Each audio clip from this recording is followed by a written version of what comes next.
To my channel. Ghoshbari চ্যানেলের তরফ থেকে জানাই সবাইকে আন্তরিক শুভেচ্ছা ও ভালোবাসা। আজকে আমি আপনাদের মাঝে কোনো রেসিপি শেয়ার করতে আসিনি, এসেছি বার্সেলোনা কিভাবে সেজেছে সেই সাজটা দেখাতে। যেহেতু নাবিদাত মানে ক্রিসমাস, সেই ক্রিসমাসের উপলক্ষে বার্সেলোনা খুবই সুন্দরভাবে সেজেছে। সেই সাজের কিছু রং আপনাদের মাঝে তুলে ধরলাম। চারপাশে মহামারী বাট বড়দিনের এই লাইটিংয়ে দেখে যদি কারো মন হালকা হয়।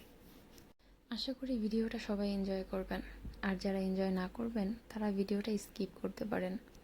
তবে হ্যাঁ, যদি ভালো লাগে তাহলে বলবো শেয়ার করতে, কারণ বাচ্চারা কিন্তু এই লাইটিংগুলো অনেক পছন্দ করে। সো চাই যাদের বাচ্চা আছে স্পেশালি তাদেরকে এই লাইটিং, এই সুন্দর সাজে সজ্জিত বার্সেলোনাকে দেখাতে।